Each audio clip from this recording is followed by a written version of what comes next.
We're gonna do a little update on the sport mod. I've taken some videos over time, so just kind of threw them all in here, like the transmission stuff. But got a new nose on it. I ordered all this stuff from Performance Bodies. The guys I messaged locally to do it, they wanted like $3 grand for a new body. Like that's complete and everything. I'm like, this stuff's not terrible. I mean, like the hood's a little worse for wear, but with a wrap, I think it'll be all right. Try to straighten it out the best I can.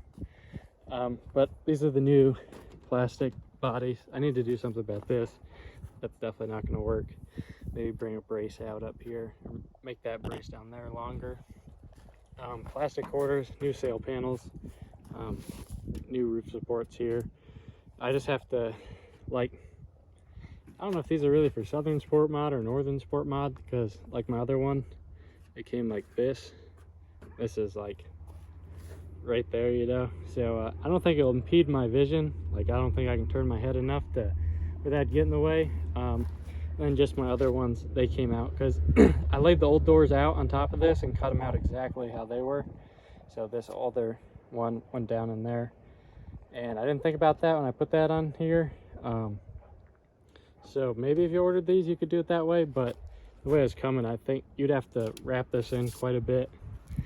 But yeah, I'm pretty happy with it. Looks cool. Didn't get a new spoiler. The deck's not in terrible shape. You can see this side. Also, why there's no wheels or anything on it. Obviously, you don't want your wheels sitting out in the sun, or tires sitting out in the sun and stuff. Plan on reusing them. I got my shocks and springs off. They're at let me think.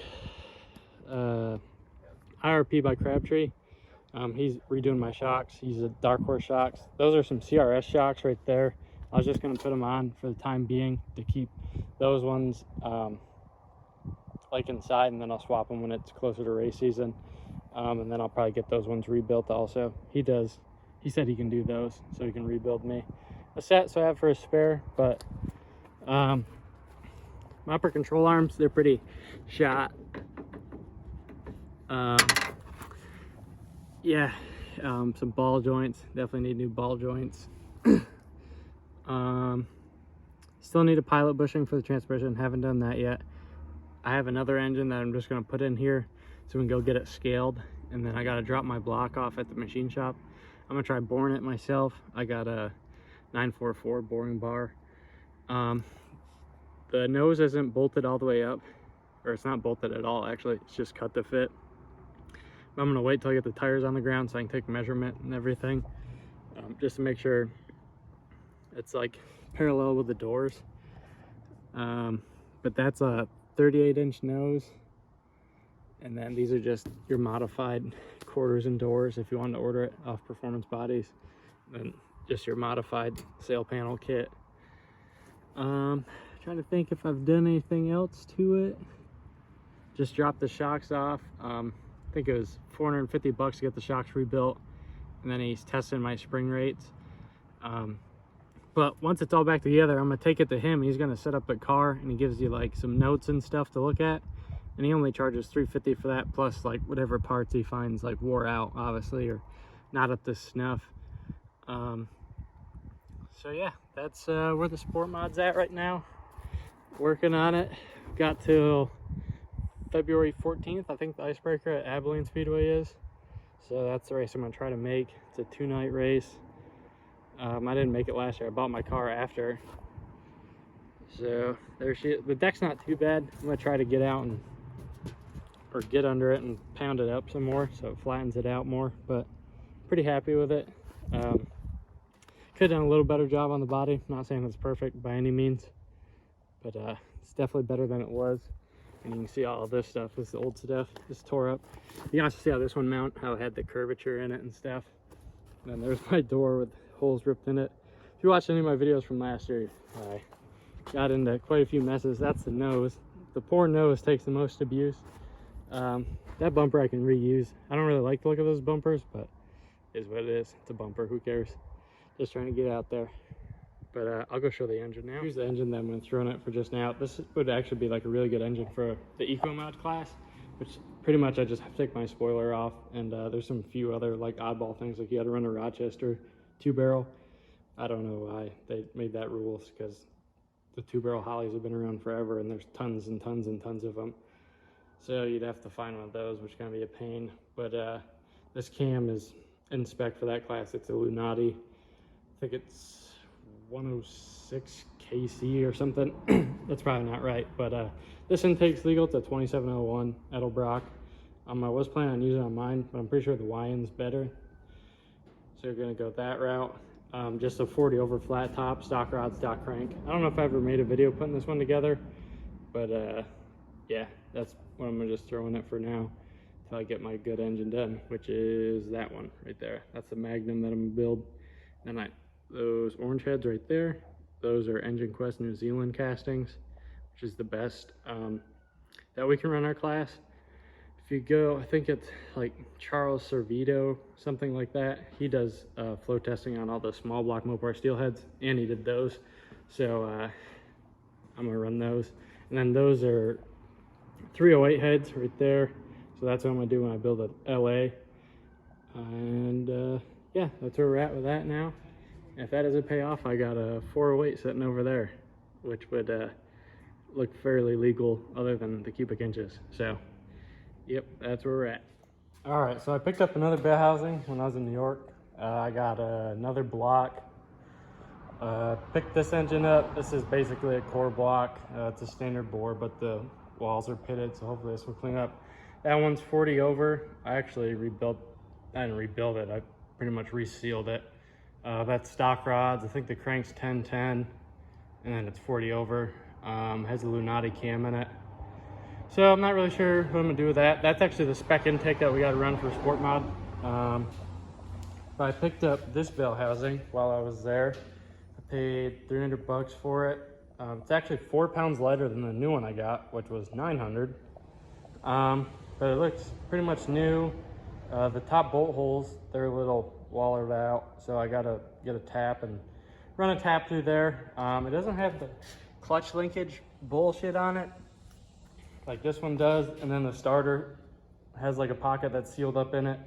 So this one's actually 4 pounds lighter. I don't know if I said that, if I'm repeating myself. But I got some Play-Doh shoved in the back of the crank. That's why I'm doing this engine, because it has a crank. I can actually see how far the input shaft is going in on it. But I don't know if you can see in there. I haven't even looked in there yet, just want to show this. But I'm gonna measure the depth, just like valve clearance. And then I gotta add 3/8 of an inch because of my mid plate. Then hopefully there's enough in there for it to actually bite. I don't have a flywheel or my clutch on there or anything, just this. And then that front cover that's supposed to be on there. I don't have bolts for my flywheel. That's what I was gonna put on and make sure the starter is gonna work and everything. But because I'm gonna have to space it 3/8 of an inch out, or space the starter 3/8 of an inch that way, because the flywheel is gonna be messed up compared to the bell housing. So that's one thing that kind of sucks about Mopars is the starter mounts to the transmission. So, you know, it changes whenever you do mid plates and stuff. But yeah, that's where I'm at. I'm gonna pull this off real quick. Hopefully you can see that in there, but it doesn't look like there's a lot in the back of the crank already. I mean, this, I think it was like almost an inch that these Mopar bell housings to the Muncie is longer than the GM one to it that I had. So I don't know why they made it so long, but yeah, it's just kind of weird how they did that. But yeah, as you can see, it's not in there very far. I'm gonna pull it off, pull the bell housing off and show you the depth of it. All right, so that's our measurement of the depth. I just took the piece that I cut off the mid plate, just held it flat, and then took a mic and then put it in, measured it. So I got 877, that's the thickness of the plate, so subtract that, and then the thickness of the plate again, subtract that, because that's how much it's gonna push it out. So this pushed it out for my initial measurement, so I had to get rid of that to see what it'd be off of this. And then I gotta add it or subtract it again, because that's gonna push it out even farther, if that makes sense, why I have those. So that's what I got, that's how much I have. So you can see, if you hold it right there, that's all that's in there. So it's not exactly a whole lot. You can see this Harbor Freight caliper is cut pretty parallel. Quite the machine here. But yeah, another look. So it's almost to the back of that. So if I can get a pilot bearing that goes in the torque converter slot, and then even if it like sticks out a little bit more, like past this, like if it sits in there flush and then comes out to like flush right there, I'll be a lot better. Just a little leery of how much it's actually gonna ride and be supported. Because obviously it's not even close to the actual pilot bearing, because I'm pretty sure Mopar, never had an actual stick Mopar from the factory, so I don't know how like a Mopar transmission is, the 230s or the 883s. But yeah, hopefully we can find that. Should be able to rock with that. And then this part, measure this real quick.